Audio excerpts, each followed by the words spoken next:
What I want to get into now is that really practical aspect of like breaking that pattern, right? Because that's where most of us are. We have that negative self-talk. We have the victim mindset. We have the I'm busy. I've got too much going on. I'm overwhelmed. I'm experiencing anxiety. It's that person at work. It's my partner. Like we have that. That's reality of where we are today. Yeah. How do we break that pattern in a way that actually makes a difference and is easy enough as a starting point? Yeah, it's been said that you should meditate for 20 minutes a day. Unless you're really busy, then you should meditate for an hour a day. Yeah, I love that. That's why, by the way, that's why I meditate for 2 hours a day. Yeah. So look, I mean, information is what opens that door. I mean, if you think that your thoughts have something to do with your future, just from a theoretical standpoint, that your thoughts create your destiny, and you think 60 to 70,000 thoughts in one day, and 90% of those thoughts are the same thoughts as the day before, well, then your life isn't going to change very much as long as you're thinking the same way. And those same thoughts lead to the same choices. The same choices lead to the same behaviors. The same behaviors create the exact same experiences, and we anticipate the same feelings or emotions from those experiences, and those emotions are the payoff that drive our very same thoughts. Well, our biology, our neurocircuitry, our neurochemistry, our hormones, and even our gene expression will be equal to how we think, how we act, and how we feel. And how we think, how we act, and how we feel is called our personality. And our personality creates our personal reality. That's it. So the present personality who's listening to this show has created the present personal reality called their life. So if you can latch on to this idea, if you want to create a new life, a new personal reality, you got to change your personality, which means you better start thinking about what you've been thinking about and changing it. You begin to become conscious of your unconscious actions or habits or behaviors and modify them. And then we have to begin to look at the emotions that we live by every single day that keep us connected to the past and decide, do these emotions belong in our future? So most people are trying to create a new personal reality as the same personality, and it doesn't work. You literally have to become someone else. So the principle in neuroscience says that nerve cells that fire together wire together.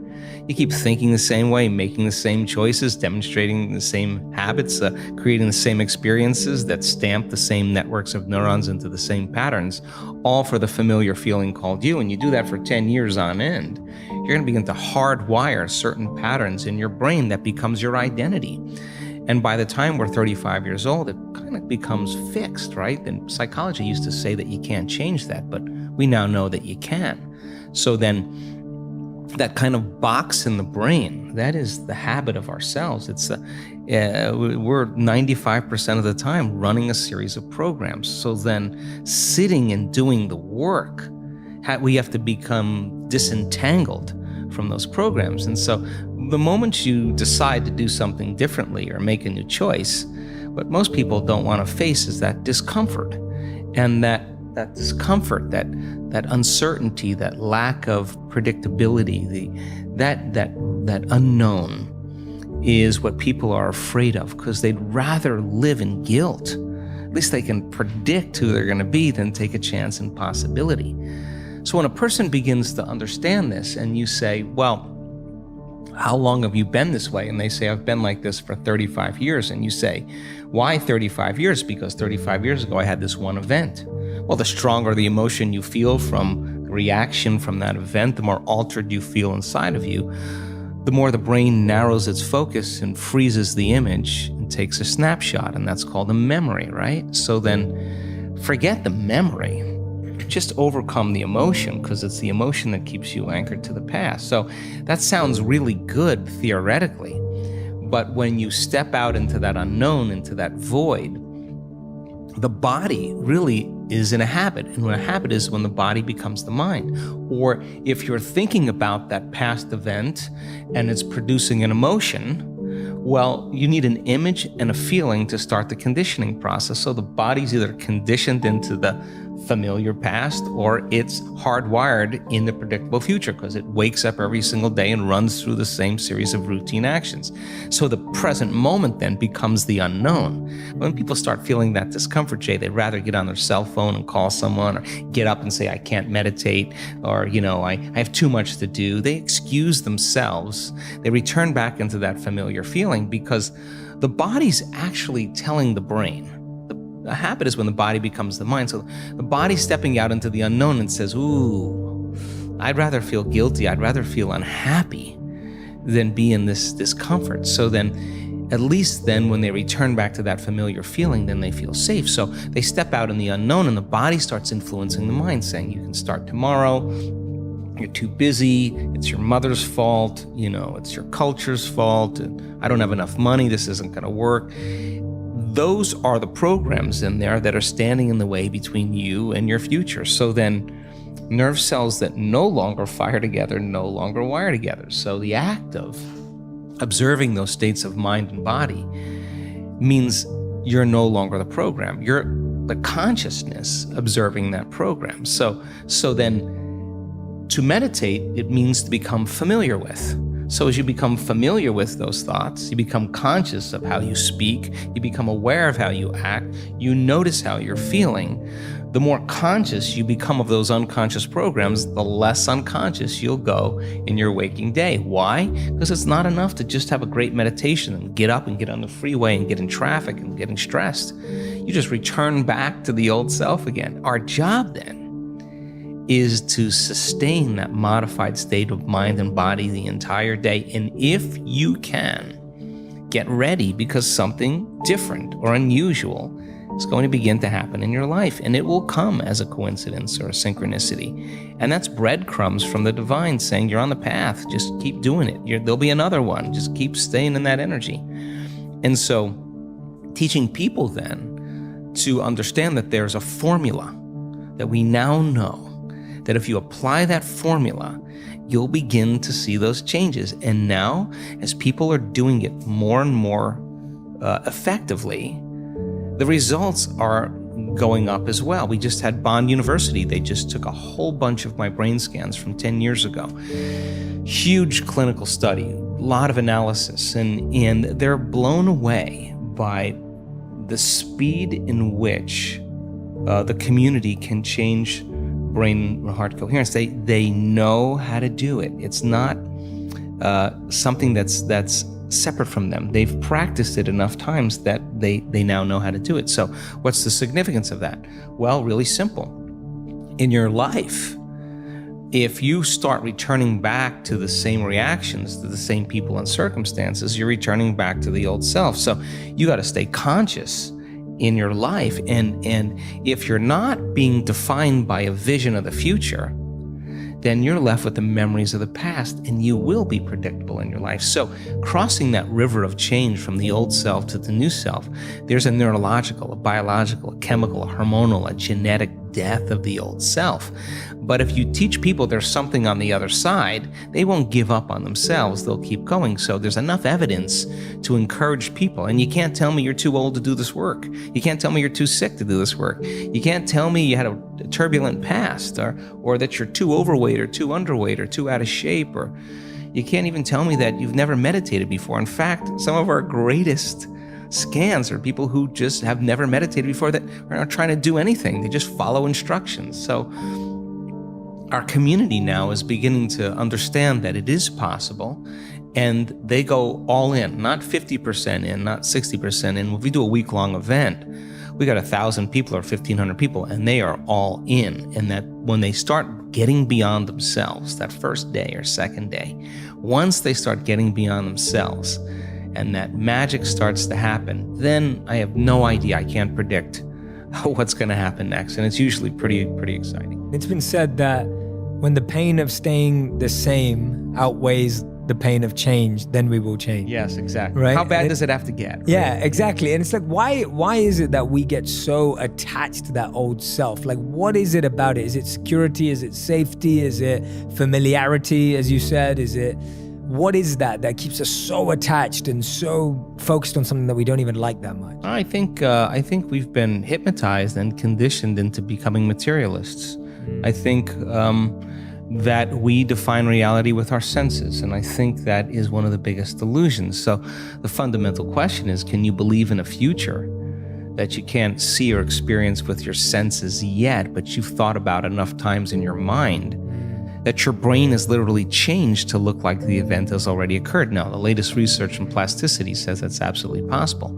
And can you select a new possibility in the quantum field and begin to emotionally embrace that future every single day to such a degree that your body, as the unconscious mind, the objective mind, does not know the difference between the experience in your life that's creating the emotion and the emotion that you're fabricating by thought alone, to the degree that you begin to signal new genes and new ways to change your body to look like the experience has already happened. Now, the latest research in epigenetics says it's absolutely possible. Now, think about this.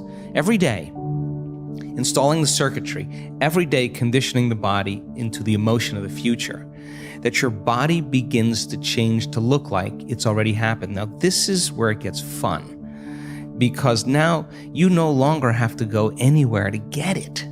Now it begins to come to you. You become the vortex or the magnet to your destiny. So then people who come out of their meditation and they say, well, I just focused on my wealth, why isn't it there? Well, you're not that good. If you're asking why isn't it there, you're back to the old person again. Stay in that state for an extended period of time as an experiment, as the scientist in your life, to keep your energy connected to the dream of your future.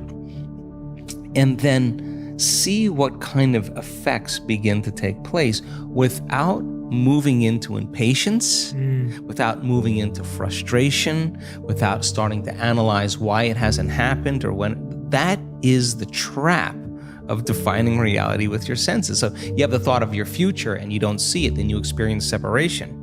But people who are practicing this work, they have the thought of their future and they feel the emotion of their future. They're still connected to it, right? So that takes practice.